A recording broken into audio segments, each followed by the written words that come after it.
Yo, it's check them preps time over in Skippyville. All right, so we're just gonna go over this for a second here because nothing I'm fixing to show you is less than 5 years old, and I'm literally like taking this stuff out and eating it, and yeah, it's a thing. All right, so here we go. Okay, so the wife's like, make it happen, right? So we have cleared out the shelves somewhat. You know what I mean? And we're trying to do stuff. So I'm going through this deal, and I'm like, you know, we got stuff. You know what I'm saying? We got peanut butter stuff. It's like, why are you ghee? You are ghee. Not sure what's going on with that.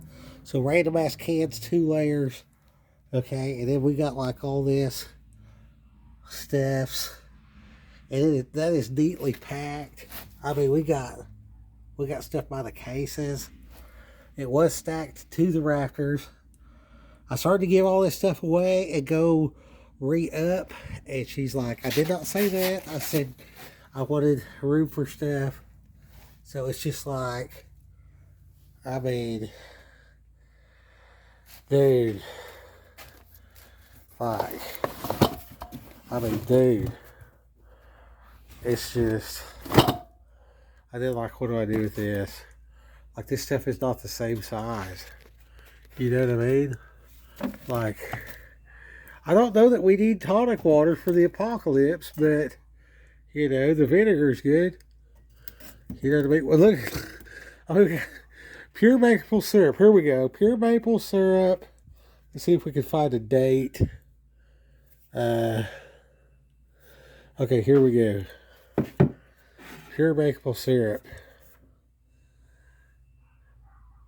Best if used by March 2nd, 2023.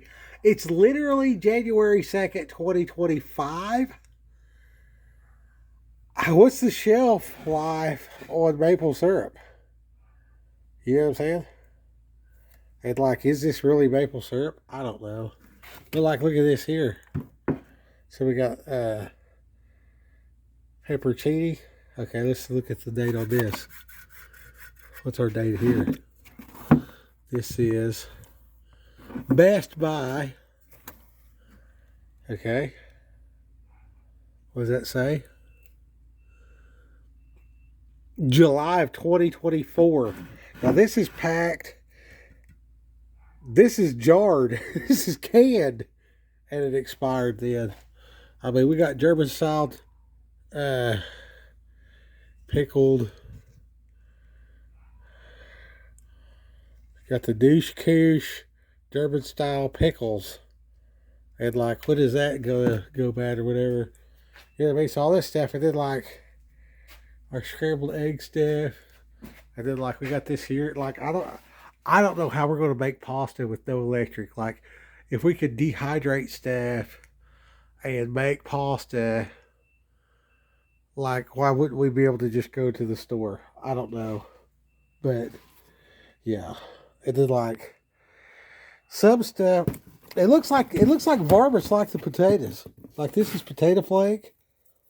For whatever reason, they get into that, and then I found this, of course, because it's the apocalypse. There's no electric or gas, but I might need to work on the lawnmower, I guess. You know what I mean? So this stuff fits. So I'm gonna say the stackability, we don't have goats no more, but we still have goat feed. And then the stackability, I found this. Where did this come from? You know what I mean? And then here's this. I don't even remember making bags of sugar, but this is bags of sugar, right? So that trash can is sugar. Those right there, this is all barrel lighters. So this is just the immediate. I walk outside, I gotta do stuff. But then I found this stuff. So I don't know why we need dog diapers in the apocalypse. And then the wet jet, but we don't need that next to the food or whatever. So I did motorcycle seat on top of the refrigerator. So I can see where she's wanting some organization to happen. But yeah. So trying to make this work out. I'm thinking pull the water out, box this, shove it in there, let her build out her junk pile, and then maybe we'll get the microphone and PV speakers and all that stuff out and have us a little sing along at some point. I don't know. But I came out here yesterday, grabbed some meat, and then like this right here, like they do those end of the world supplies or whatever else like that. Like here's some real freaking cheesy skillet, and it's not like a store brand. And I ate some of that last night. It was great. And then like these right here, like easy on the go. You know what I'm saying? So like you can eat that. This is something that came out of the truck. So this is truck stuff that I brought home. You know, so this was stuff that I was keeping in the truck, and then I brought it home or whatever. When I get out of the truck, every time I clean out the truck, I'll get pissed off and quit. About twice a year, I guess. About once a year. And I was talking with somebody. We were doing like this intervention, and I'm talking to the person, and I'm like, you know, explaining this, explaining that, or whatever. But I was making it about myself, and then I'm like, well, maybe I should schedule a vacation instead of working until I have a psychotic episode and like feel like I'm going to kill somebody, so I better go home instead. You know, and of course they just bust out laughing. I was like, you know, I was stressed out, this, that, the other. Like, this guy challenges me to a fight, and he's going to walk over here and hide. So when he turned around, I thought I will stab him in the neck, rotate my knife around until his head comes off. Was my immediate go-to, and I thought, whoa, this might be too much over an inspection sticker. You know what I mean? So I'm like, I need to get out of here, or he needs to leave, or something like that, or whatever. So I quit my job, and I left. And then, of course, they're like, come back, whatever. So I'm doing that. But while I'm home, I go on this mission trip. You know what I mean? And like, I don't know it's a mission trip, but like, obviously, you know, that's kind of what I do. And I'm just following the Lord or whatever. And I'm pleading with this person for their sobriety, for their sanity, for their eternal soul or whatever. And at the moment, I'm like, you know, in your witness, you got to make it about you. You're telling them stuff or whatever else like that, but you can't, like, they know their problems. It's to the point that their problems are, like, they focused on that to the point they want to kill themselves, right? So I'm like, take your focus off of your problems, you know what I mean? And look at this, you know, Jesus can do type of deal. Show them like, hey, you know, you can get on your feet, have a house and a home, family, and all this kind of stuff like that, and loved ones and everything, and you can surround yourself with that if that's what you want or whatever, but it's still going to be hard. You know what I mean? So you got to expect that, and then like make it an inconvenience, not a crisis. Okay? So this would be an inconvenience, not a crisis, right? So like, if I didn't have this food out here, and the power goes out, and we're going through some type of situation for a while, it's just inconvenient. You know what I mean? We're not going to die. Like if they're saying that's going to get real cold or whatever. Sometimes the power goes out down here in Texas when it's cold.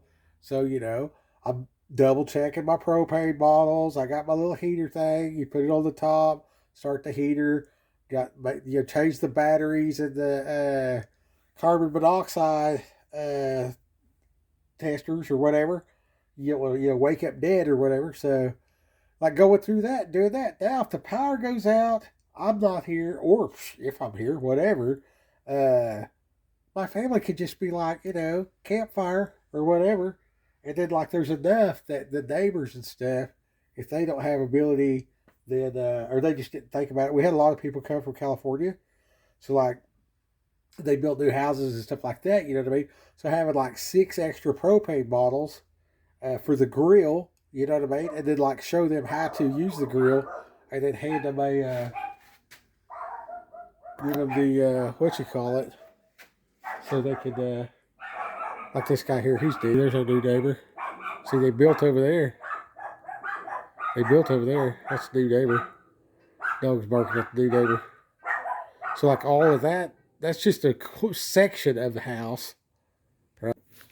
So they added on to that and everything, and they're like from Utah or whatever. But like, how much do they actually know about Texas? You know what I mean? People come here, they got money or whatever like that, and they act like they know or whatever. But each geographic location has different tests, so your different times and all this kind of stuff, your different struggles. You know what I mean? Stuff will grow here that don't grow there, and then like they might be used to the cold or whatever like that, but they don't realize the infrastructure here is set up for heat, and that like cold will shut down the power grid. You know what I mean? So if you're in Utah and it's cold, it's like whatever. And then if you're cold here and it's like Austin turns off and people freeze to death in apartment buildings, pipes break, all this other kind of stuff like that. So I think I'm going to take a break from this, go talk to the neighbor a little bit, and make sure he's ready. Maybe that's why I started making this video. All right, Raquel, go get him. Remember, inconvenience, not crisis, on all levels. Raquel.